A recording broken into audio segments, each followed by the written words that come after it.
Hello दोस्तों, आप देख रहे हैं सीनू स्टोरी और वो भी तरुण के साथ। और मैं तरुण, और मैं आज आपको एक ऐसे हॉरर स्टोरी के बारे में बताने जा रहा हूँ जिसे सुन आपके होश उड़ जाएंगे, आपके रोंगटे खड़े हो जाएंगे। तो दोस्तों, ज़्यादा टाइम न करते हुए चलिए हम इस कहानी की ओर आपको ले चलते हैं। तो दोस्तों, यह कहानी को मेरे देश के बेटे ने भेजा हुआ है। तो चलिए चलते हैं उस कहानी की ओर। तो दोस्तों, बात उस समय की है जब मैं अपने गांव जा रहा था। मेरे गांव पहाड़ों के बीच में बसा है, घनी आबादी से अलग थलग। मेरे गांव में एक कच्ची सड़क है जिस पर केवल एक बस चलती है जो गांव से बाहर तक ले जाती है और लाती है। मैं अपनी नानी के घर गया हुआ था और वहीं से लौट ही रहा था कि रात का समय था। बस ने मुझे गांव के बाहर उतारा था क्योंकि सड़क गांव के बाहर की ओर थी और मेरा घर गांव के काफ़ी अंदर था।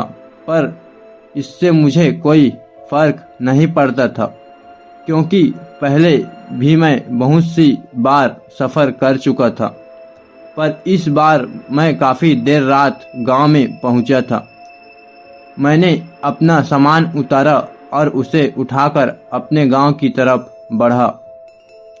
उस रात के लगभग 12:30 बज रहे थे और जैसा कि आप जानते हैं, गांव में लोग जल्दी ही सो जाया करते हैं, तो वैसा ही था। पूरा गांव सुनसान पड़ा था।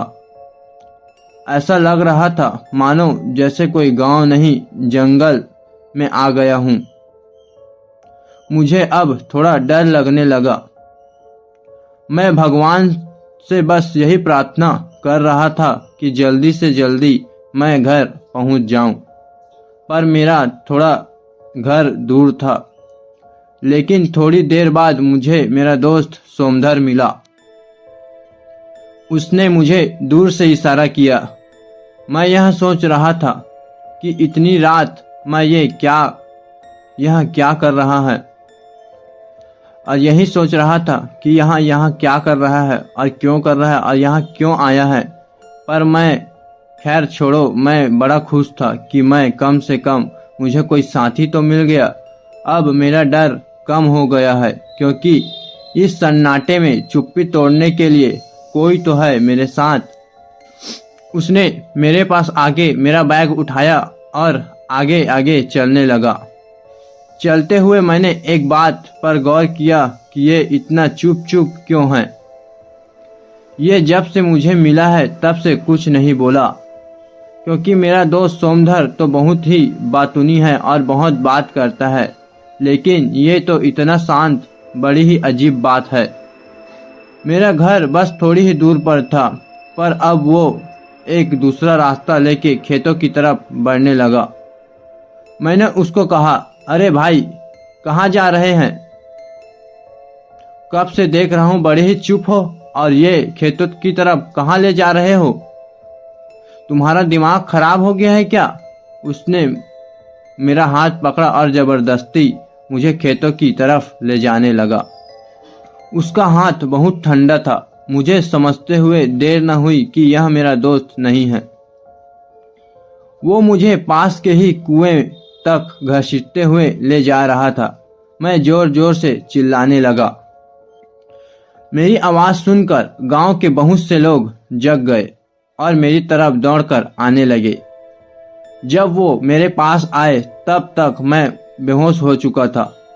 सुबह जब मुझे होश आया तो मैं अपने घर पर था। मुझे उठा के देख सब घर वाले मेरे पास आए और बोले, तुम ठीक हो? तुम्हें क्या हो गया था? तुम रात को बरगद के पेड़ से लिपटे हुए बेहोश पड़े थे। तुम्हारे साथ क्या हुआ था? मैंने उन्हें अपने साथ जो हुआ वो सब बताया। उस समय मेरा दोस्त सोमधर भी वहाँ ही था। वो बोला कि मैं रात को अपने घर पर सो रहा था। तो वो कौन था जो मेरा साथ कल रात को था? मैं ऐसा सोचा और सबकी तरफ देखने लगा। उसके बाद उसमें से स्थित एक बुजुर्ग व्यक्ति ने सभी को बताया कि मेरे साथ भी ऐसा हो चुका है और यह एक प्रेत आत्मा है जो किसी का भी रूप लेकर बदल कर वो छेड़ने की कोशिश करते रहते हैं और परेशान करते रहती है। हालांकि वो किसी को नुकसान नहीं पहुंचाती। तो दोस्तों, यह कहानी यहीं ख़त्म होती है। सो आई होप आपको यह हॉरर स्टोरी अच्छी लगी होगी। तो प्लीज़ वीडियो को लाइक कर दीजिए, सब्सक्राइब कर दीजिए और शेयर करना बिल्कुल भी ना भूले। तो फिर मिलते हैं अब